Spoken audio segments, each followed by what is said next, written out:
Bonjour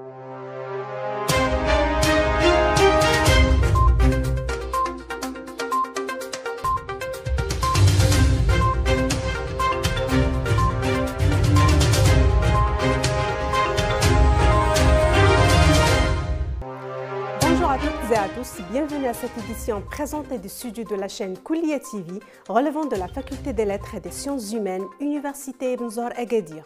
Voici les titres de l'actualité.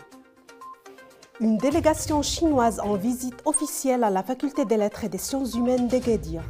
La visite s'est tenue mardi 7 février 2023 en marge des activités des Journées du cinéma chinois à Agadir qui ont eu lieu les 7, 8 et 9 février 2023 à la Chambre de commerce, d'industrie et de services Souss Messa.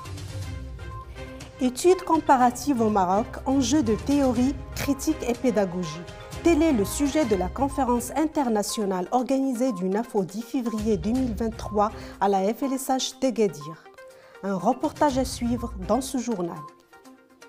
Un nouvel ouvrage s'ajoute au répertoire des publications de la FLSH d'Agadir intitulé « La traduction en sciences sociales et en littérature, représentation et limites ». Bilan annuel des productions audiovisuelles de la chaîne Kouliya TV. Un bilan positif dans les réalisations dépasse 250 enregistrements. Également dans cette édition, un aperçu de l'agenda des activités scientifiques et culturelles de la FLSH d'Agadir. Reçue par M. le doyen Mohamed Neji, une délégation chinoise conduite par le directeur exécutif du Centre culturel de Chine à Rabat, Jia Lebin, a rendu visite le mardi 7 février 2023 à la Faculté des Lettres et des Sciences Humaines d'Agadir. Au cours de cette rencontre, une visite guidée de l'établissement a permis aux invités de se rendre, notamment à la chaîne Kouliya TV et au centre de carrière. Des explications ont été présentées par M. le doyen. Il est remarquable que cet événement s'inscrit dans le cadre d'un nouvel élan des relations bilatérales Maroc-Chine et vise surtout à promouvoir un partenariat ambitieux et avancer sur le plan culturel en mettant en synergie les efforts et atouts respectifs dans des perspectives fructueuses entre les deux pays. De même que la ville d'Agadir a vibré du 7 au 9 février 2023 au rythme des Journées du cinéma chinois. Organisé par le Ciné-Club Nordin Sahel en collaboration avec l'ambassade de Chine, le Centre culturel de Chine à Rabat et la Chambre de commerce, d'industrie et de services Souss Messa. L'inauguration de cet événement artistique a eu lieu mardi 7 février 2023 à la Chambre de commerce, d'industrie et de services Souss Messa par une projection d'un film sous le titre « Opération Mer Rouge ».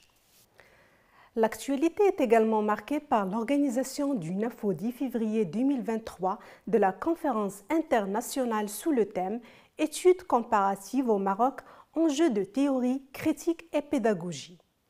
L'événement a été organisé à l'espace des humanités relevant de la FLSH d'Agadir par le laboratoire Humanités comparées et études linguistiques appliquées et l'Association marocaine de littérature comparée. Plus de détails dans le reportage suivant. L'espace des humanités relevant de la Faculté des Lettres et des Sciences Humaines d'Agadir a abrité du 9 au 10 février 2023 une conférence internationale intitulée « Études comparatives au Maroc, enjeux de théorie, critique et pédagogie ». La séance inaugurale de ce colloque a été prononcée par Mohamed Neji, doyen de la FLSH d'Agadir, suivie de l'allocution du professeur Hassan Taleb, président de l'Association marocaine de littérature comparée, et de l'allocution du professeur Touria Nakouch, présidente du laboratoire Humanités comparées et études linguistiques appliquées. 4 panels sont au menu de cette rencontre scientifique dont l'objectif est de mettre en relief une thématique très importante sur l'état des études comparatives au Maroc et chercher à développer une réflexion sur la littérature comparée, les aspects de la théorie, de la critique et de la pédagogie.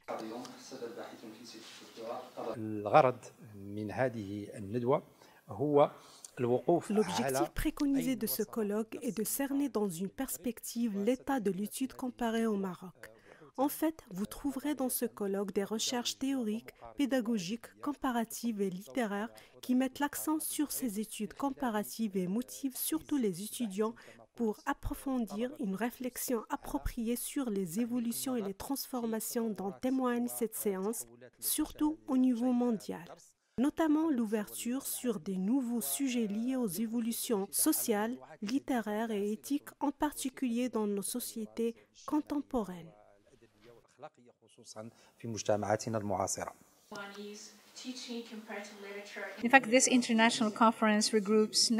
Cette conférence internationale regroupe des intervenants nationaux et internationaux sur l'état de la littérature comparée au Maroc, enjeux théoriques, critiques et pédagogiques.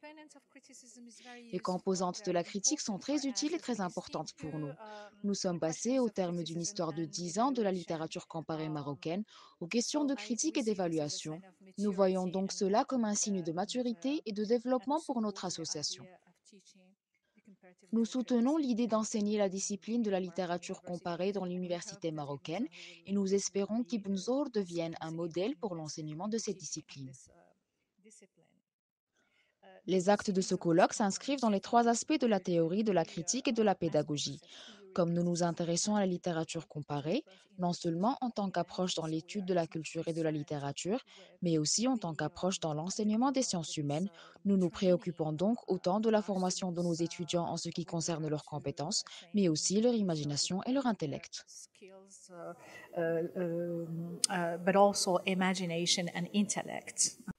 Un événement formateur et une occasion propice pour doctorants et enseignants-chercheurs d'échanger tout au long de ces 2 journées sur l'état, l'évaluation et le développement de cette discipline de la littérature comparée. La place à présent à la nouvelle parution qui s'ajoute au répertoire des publications de la FLSH d'Agadir. Il s'agit du livre intitulé « La traduction en sciences sociales et en littérature, représentation et limites ». Édité par le laboratoire interdisciplinaire des sciences sociales relevant de la FLSH d'Agadir et coordonné par les professeurs Nadia Berouk et Zouhir Lbheri. Un ouvrage qui met l'accent sur des questions importantes relatives à la traduction qui concernent les sciences humaines, surtout la littérature et la sociologie. En termes de réalisation de la chaîne Kouliya TV en 2022, la figure suivante illustre et récapitule d'une façon claire et nette le nombre de réalisations de la dite chaîne sur la période du 1er janvier 2022 au 31 décembre 2022.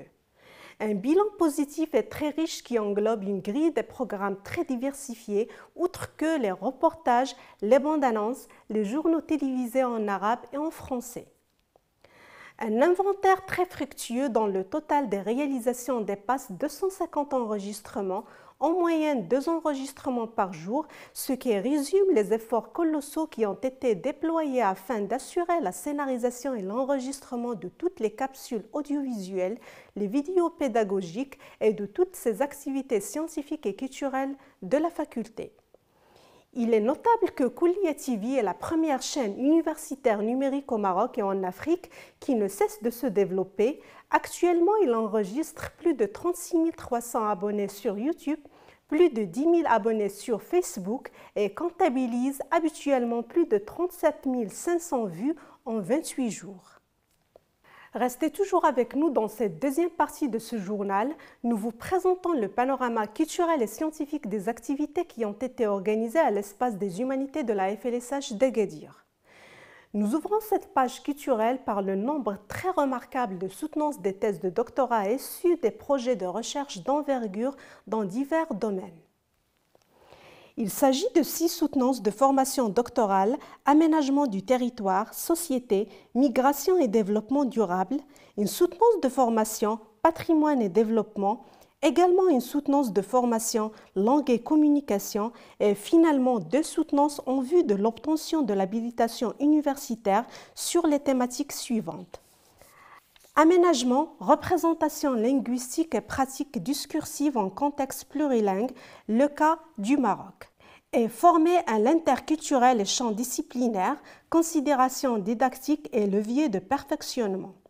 Sur le plan scientifique, nous vous proposons cette illustration qui représente le nombre de téléchargements d'articles de la revue Derasat de la FLSH Université Ibn Zohr Agadir qui a atteint 664 téléchargements au mois de décembre 2022 par groupe de pays.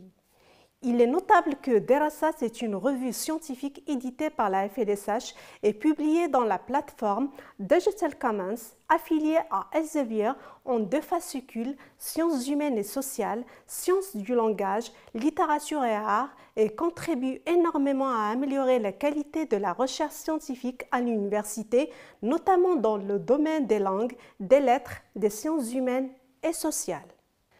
Dans notre rubrique Santé et bien-être de l'étudiant, nous parlons cette fois-ci de la dyslexie dans le milieu universitaire.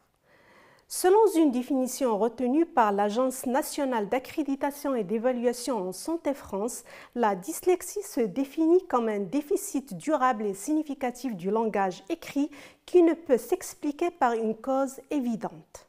Il s'agit d'un trouble spécifique de la lecture qui apparaît lors du développement de l'enfant et qui survient notamment chez les adultes, surtout au niveau universitaire, lorsque l'étudiant doit prendre des notes à un rythme élevé, de manière précise et efficace et en volume important. Ces troubles cognitifs spécifiques de l'apprentissage sont d'origine neurodéveloppementale qui recouvrent des réalités différentes, dysfonctionnement du langage, de l'attention, du geste ou du calcul. Il se manifeste par une altération persistante et significative de l'acquisition de la lecture, mais en aucun cas n'affecte l'intelligence ou les capacités mentales et intellectuelles. Au Maroc, l'Association marocaine des troubles et difficultés d'apprentissage estime qu'en 2017, 12 à 13% d'élèves marocains sont dyslexiques. Parmi les troubles dyslexiques des étudiants, on trouve la dyslexie et la dysorthographie. Il s'agit du trouble du langage écrit, la dyscalculie, trouble des activités numériques, la dyspraxie, trouble du développement du geste et finalement la dysphasie. Il s'agit des troubles du langage oral. Les conséquences majeures pour les étudiants dyslexiques sont la perte de motivation, l'abandon de leur cursus universitaire, l'échec aux examens et finalement l'isolement. Comme à l'accoutumée, nous vous proposons l'image du jour.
Avant de nous quitter, je rappelle la principale information de ce journal.